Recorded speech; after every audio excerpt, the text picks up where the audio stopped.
Okay, guys, we put some of this no-ox.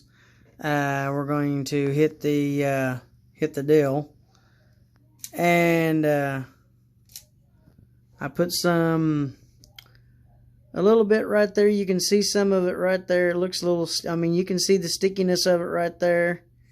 And then when I move it over, you can see a little bit underneath of under the plate. So you can definitely see some right there. You can see it's a little yellowish right there. Matter of fact, if I take my stick, if I take my stick, you can see that there is some right in here. Right in there, you can see a little bit. I took this stick and I kind of cut it like a little bevel, but you can see some right. Whoops, I'm sorry. I had it to where you couldn't see it. Now you can see it. You can see some. Camera focuses. You can see some right there, and you can actually see that it's kind of. And what we'll do is we'll take and leave a little bit on there, and we'll just see what it does with it on there, and then we'll take a towel and we'll kind of just wear it into it and just see how the switches do with it, and see how the engine runs over it, and see what that does. But you can see some of it right there, and got just a little bit of it right in here. And I wanted to see that how this reacts, or how the switches react. I want to see how they react with that stuff on there. So we'll take the and see how the engine runs on it. Hope everything does okay. We'll find out if it does or doesn't. If we don't, we know that we maybe put some in the wrong place. We can always take a little rag and clean it up. I didn't put a whole bunch on there, so we'll see what it does, and see if the engine runs happy over it or happier over it, and see if the energy flows a little quicker over it, and just see what happens here. So we'll pause this, or we'll take the light off, or we'll hit pause, and we'll be right back in just a few seconds here on Alan's Trains and Things. And hope you guys are having a happy Sunday. Might have forgot to say that. And we'll just see what this does. Give me just a second. We'll be right back. Okay, guys. Back to turning it on so you guys can see with the GP30. I think you can see that she's on the track. I will make sure she's on the track. Yeah, let's see here. Yep, she's on the track. She's on the track on the back. Alright, let's start her up and see what she does. Let's turn this light off. Okay, let's see if we got a horn. After we go to recall. Hello, we got a horn. How about a bell? We got a bell. Alright, let's start her up.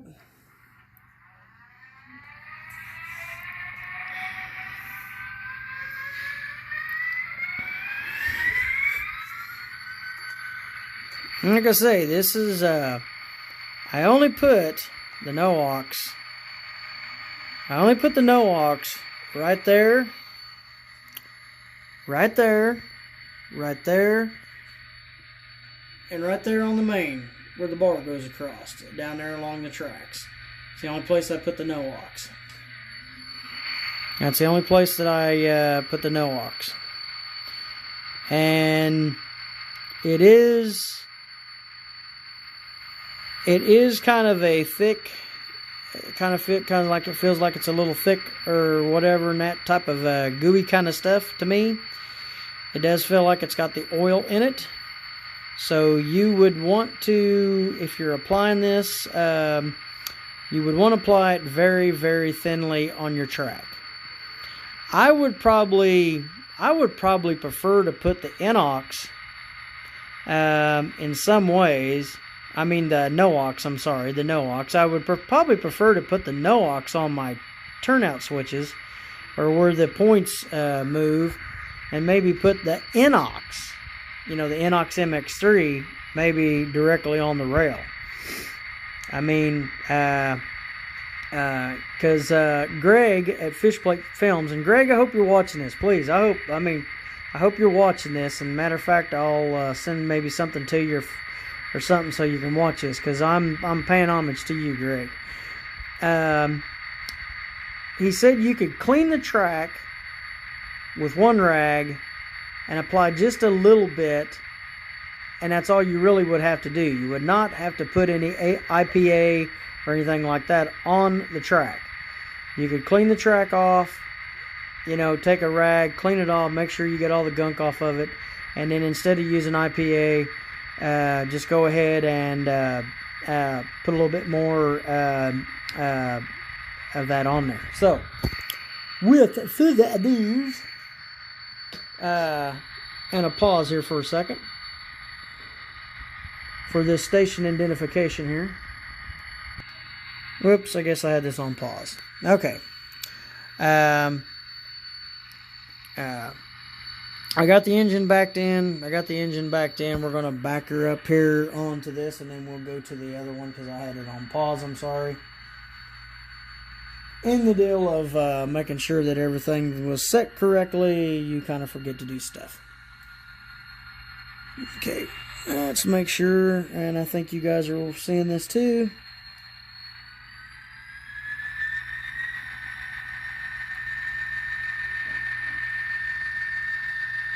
Engine is sliding through.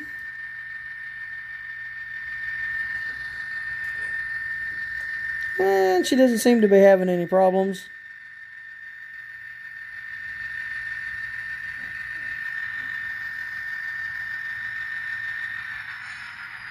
Okay, now what we'll do here, we will take her and we will, since number 3 is closed, we will open number 2 right there, and then we will turn the direction forward,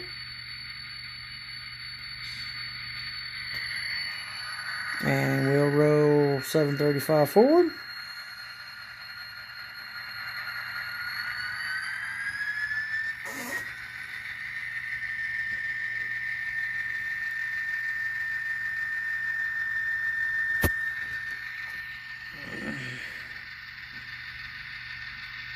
Probably what I'll end up doing is I'll probably take a little bit of that, take a rag and take some of that stuff off. But once it's in the rail, that probably should help that some too.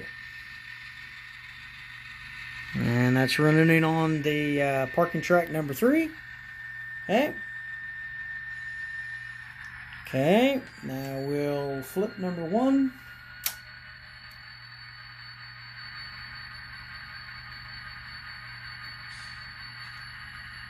I'll back her up.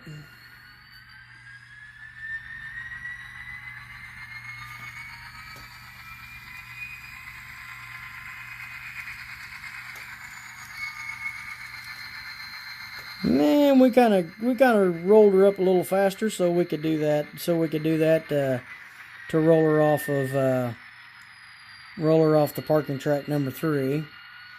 Now we'll flip number 2 again.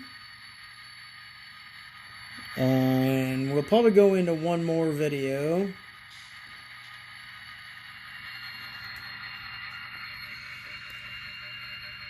Engine seems to be just stubborn just a little bit, but nothing, doesn't seem like it's, like it was doing. It doesn't seem like it's losing any power. I mean, there might be just a slight bit of jerkiness in it, but other than that, it seems to be doing okay.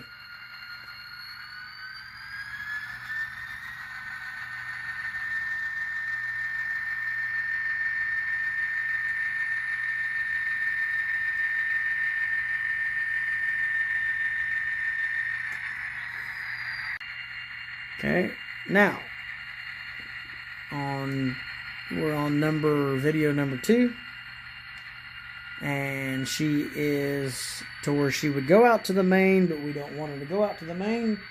We'll hit number 1 again and see if the track will slide over. Yeah, she's kind of sticky. Stuff is good.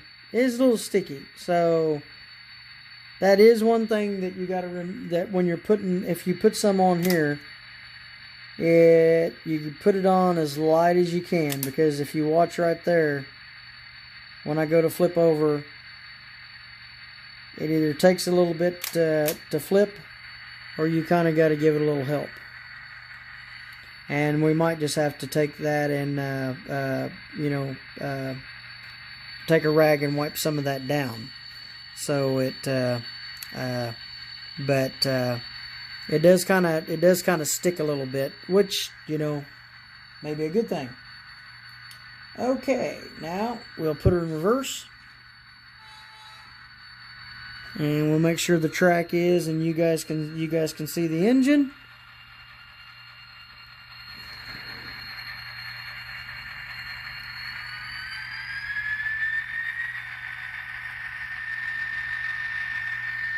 Going through the switches, like I say, I went off the main, onto the number 6, into the number 4, over to the parking track number 1, over into parking track number 1.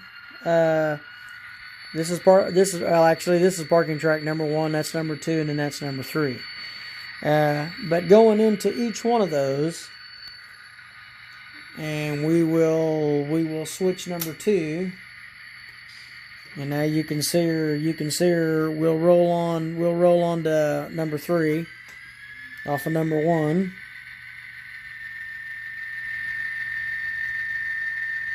And the engine has just maybe a little, and it might be just because the engine the wheels need to be cleaned.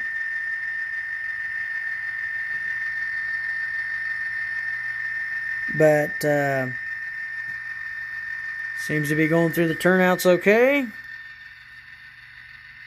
Making it through the turnouts, no problem. I don't see other than maybe just a little bit of slight jerkiness. Other than that, looks to be okay.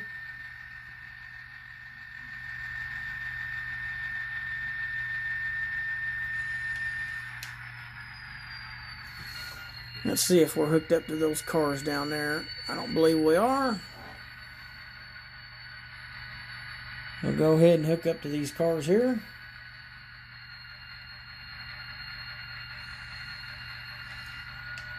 And hopefully we didn't hook to the other cars. We're just hooked up to the 2 white ones, to the 2 refrigerators. Okay, hooked up to the 2 refrigerated. Okay, we'll stop her right there, so we can do a motor move. All of the time I want to let you guys know, and I'll show you here. You guys can see this. All of the time that I've ran the engine and everything like that, it might be hard to see this. Maybe by backing it up you can see it. All the time that I have ran putting this no-ox down, ever since I flip my R-amp meter on, it has not changed off of 0.02 amps. It's basically staying around 13.7 on the volts to maybe 13.8, and it has not climbed higher or went down lower, and it has stayed at 0.2 amps. Has not changed a bit. Usually it changes to 0.01. Don't go any lower than that, but usually it changes down to that. Now, on the amps on the power cab is 0.6 amps. If I give her a toot, let's see what it does. If I hit the bell, not really going to change anything, so that's staying the same. Okay, let's flip the number 1, see if the turnout turns for me. There she goes. Okay, now we'll go ahead and back her up. And we'll be really, really careful backing her up since we got those refrigerated cars.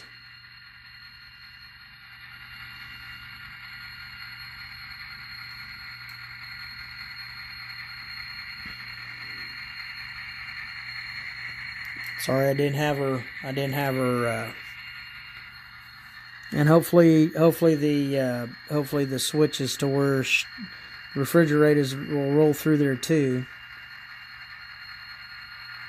She's pulling the refrigerator like she don't really have any problem. I mean, I'm running at her at 7 speed steps. She doesn't act like she's having any trouble at all. Just as smooth can be. Okay, now we'll stop her. And we'll hit number 2. We'll put her in forward. And we'll roll them forward. I believe I got enough room.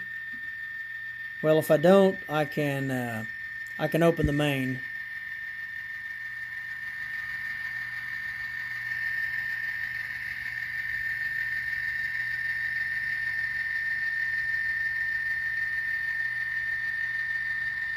I may have to.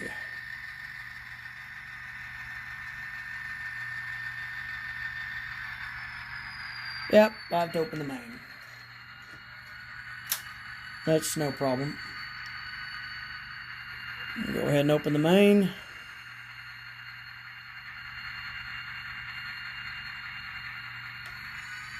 Okay, we'll stop her right there. Flip number 1. Kind of give that a little bit of help. Yeah, gotta give her, there she goes. Now she moved on her own. Sometimes those don't like to move very good, and that's just a product of being that's that type of switch. The number 6s always do pretty good. Okay, let's back her up.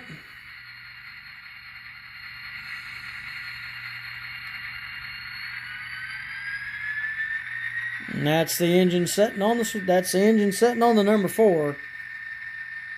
Backing her up.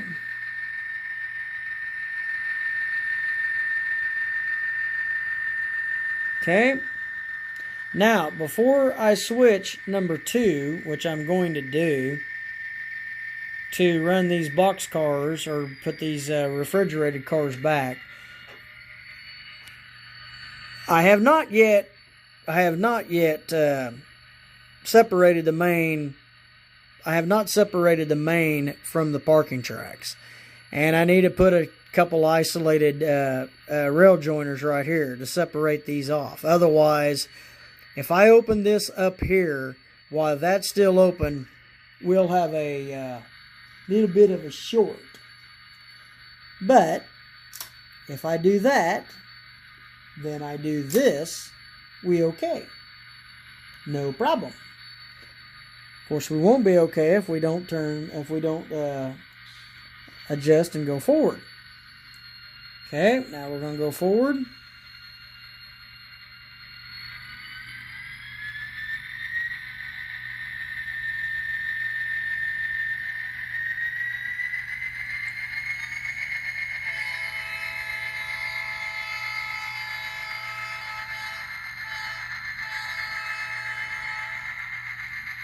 Engine did well.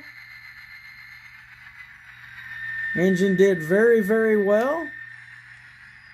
I'd say that this test was a pretty good. I'd say that running this was a pretty good test. Or doing this with the no-aux on the switches. Of course, my engine, and we'll go into one more so I can finish this off and bring the engine back.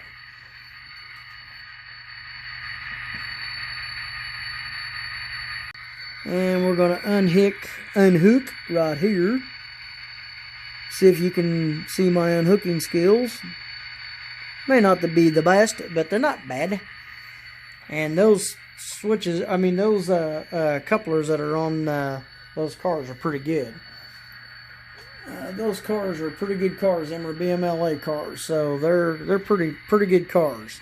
The only thing I had to do to them is put plastic wheels on them. Other than that, hey, they've been very, very good ever since I got them. I've had them for probably 4 years now.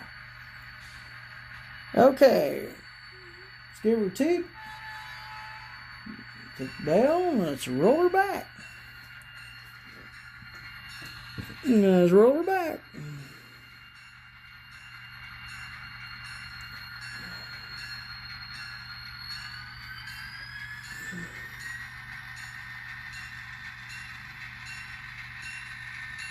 Now she's went down to 1. Now she's dropped down to 0.1 on the amps, and she's at on the meter itself. I mean, on my power cap, she's still 0.06. So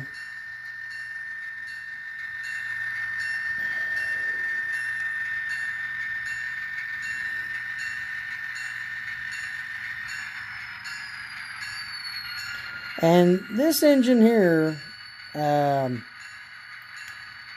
giving me just a tiny bit of problem when it went through, when it was going about right here, I believe it was, or maybe right here. And so I believe with putting that no-ox. Howdy guys. Sorry we had to cut away for a minute. Camera phone decided it wanted to get warm on me and decided it wanted to shut off, so it kind of cut me off. So we had to, and plus we had to go take care of my left eye that's been having some issues. I'm assuming allergies with the ragweed. Yeah, let's try it again. Ragweed, pollen, probably pet dander, all those, in which we don't have no pets, period, but, you know, dander. With all that stuff on a high, I guess my eyes are, my left one anyway, is feeling it. So,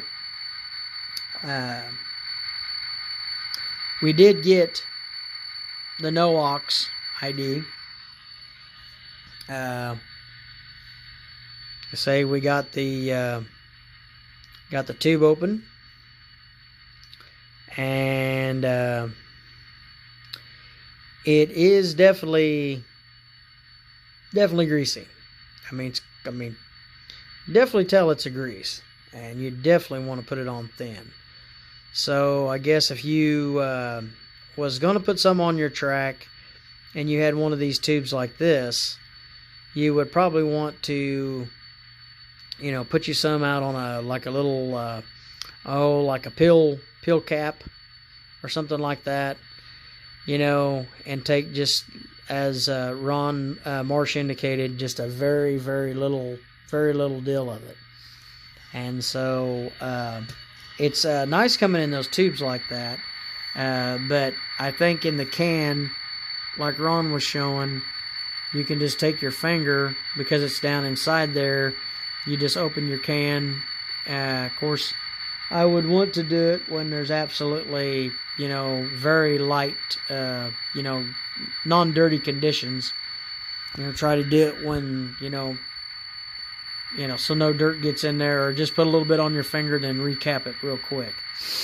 But anyway, we moved 735 over here, and we will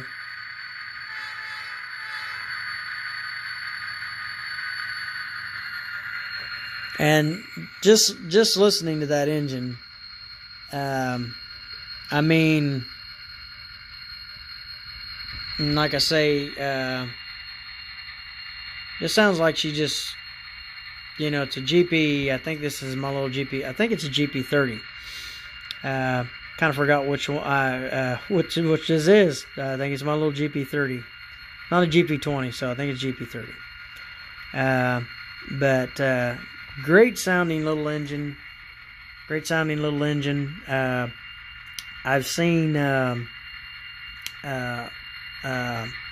Robert Simmons, and Robert has a layout out there in Garden City. He's ran, I think, 4 of these engines together, and that's pretty cool. And pulled a pretty good consist with it. But when you can go through a switch and not have any trouble going through the switch, that's what I really like. And I was able to get my switch now to move. I did take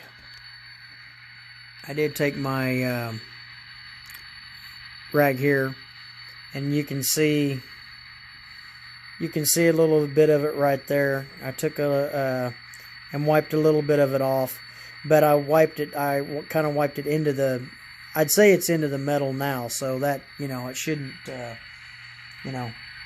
change that much. And let's put her in reverse.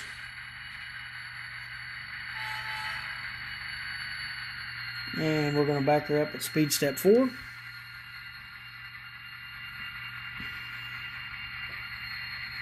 And if you look on the engine, you can see the letter boards on the back.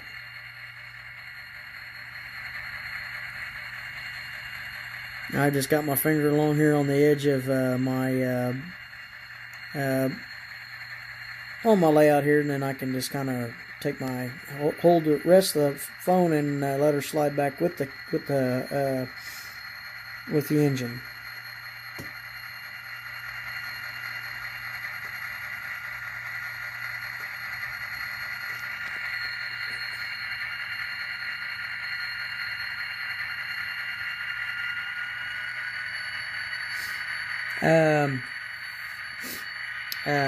Put this on pause just a minute here, and I'm going to get something to show you guys.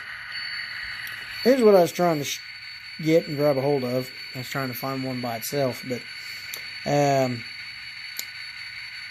would think that if you took a piece of rail, or took one of your rails, and especially on this Unitrack, you could probably do it on the, you know, on the other rail too, on like Atlas or that other. And you took a little bit of that no-ox, and you put just a little smattering of it, you know, a little smattering of it. If I don't knock 735 down when I'm trying to show you guys this. You know, take a stick like this, and you take a little smattering of this, and you put some right there on the rail, you know, like right there. And guess what? Your joiner, track joiner, rail joiner, is going to have a little bit on its side, and it's going to have some on this side. You could also put a little smuckering, you know, a little bit down on this side too of the rail, and I believe it wouldn't hurt anything. And you know, as Jimmy Crash Credit says, put it between my toes, put it in my nose, and put it, you know, under my chin. I mean, but I don't think it would hurt taking this and putting that stuff, you know, right here, and helping, you know, and I don't think that would hurt anything at all, putting a little bit there, and I think that would help transfer. I mean, if you just put a thin layer on it and put it right there, I think that would help transfer the track power even better. I mean, you know, it might be the same as soldering. and you know that these two pieces in between each other, here, and over here, and over here, depending on what size your track is that you do this, it's going to have it here, here, and here, and the adjoining piece of track, same thing. And it's going to I think it would help it a lot. Doesn't hurt to try it. And so that is exactly what we'll probably do. I know I've got some of my parking tracks that are when I run my trains on them, the parking tracks over there off of my my inner route engines run a little bit and then they stop. So we might give that a try and see how that works, and kind of go from there. So from that, guys, we are going to turn down the lights, power down 0735, and we hope you like the videos that I put out here, or put on here this evening. Hope you're having a great Sunday morning, or Sunday afternoon, I meant to say. Sorry. Hope you're having a great Sunday afternoon. Monday's coming. I don't know if Monday's going to be fun or not. It's kind of cold around here, so I hope you guys are having a great Sunday. Please give me a like. Hit that like. Give me a share if you want to share. Give me a comment. Let me know what you think about that, what you think about this, what you think about the No-OX-ID special. And we thank you for watching. Hope you enjoyed it. Alan's Trains and Things, RDA in Skill. We'll see you later.